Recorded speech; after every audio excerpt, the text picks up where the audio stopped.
The Delver boss fight located in Gideon's Rock is likely to be the first wall you run into as a player in the Surge 2. In Phase 1, the best thing I've found to do is get up close to him and bait him into attacking where you can directionally block. This is usually left, or right, left, right.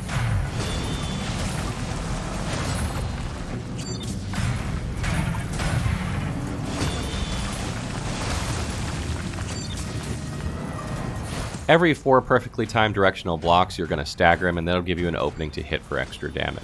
If you're using a fast attacking weapon, you can even squeeze in a few attacks in between these directional blocks, but it's hard to do because you tend to have low stamina.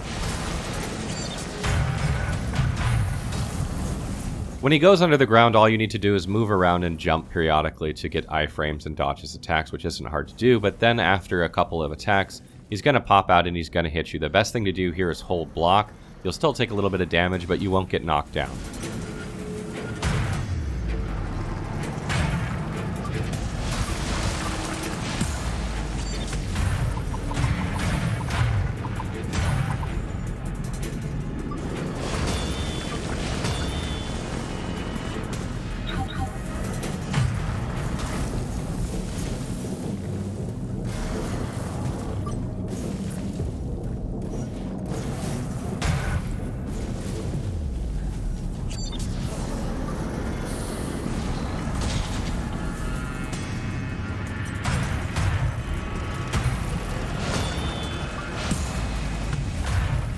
You're going to rinse and repeat this until you get to Phase 2, where he transforms into more of a dog-like being, and you're going to want to pummel him as hard as you can while he's transforming in order to get as much damage into him as you can.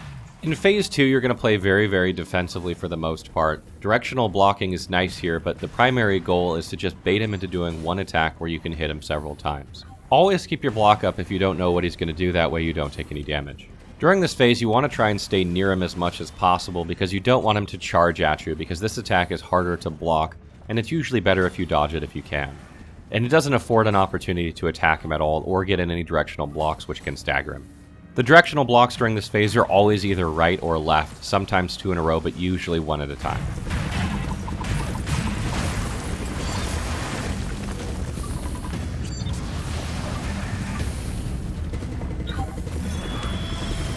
When he flies up onto the ceiling, all you need to do is dodge a couple of times, and then on the last time, you want to try and be near a wall and dodge twice when he flies down at you. That way he tumbles into the wall right behind you and you're free to wail on him for a few seconds. I always like to dodge twice when he's doing this, because if you only dodge once, sometimes you'll still get hit.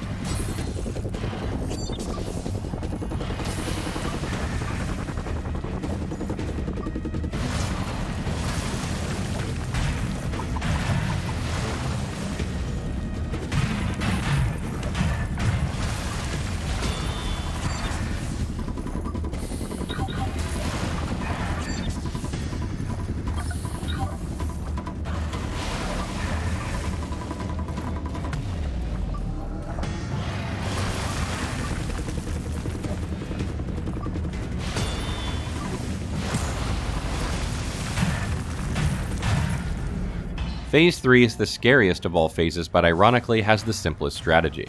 Again, you want to pummel him at phase change, and you want to pay very close attention to what he does while you're doing this. In this phase, you want to stay as close to him as possible, baiting his 2-hit combo over and over and over. What you need to do is directionally block these perfectly in order to get an opening to attack him, and you need to have very good armor, so make sure you upgrade it in case you miss, that way you do not die in 2 hits.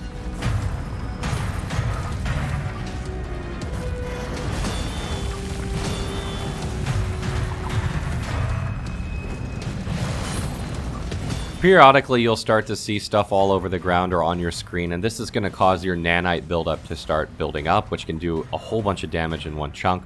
So if you see this all over your screen, you're going to want to move and reposition the boss, and sometimes you'll have to watch out for his ground slam, so you're going to want to back away when he does this, reposition the boss, and then repeat your strategy.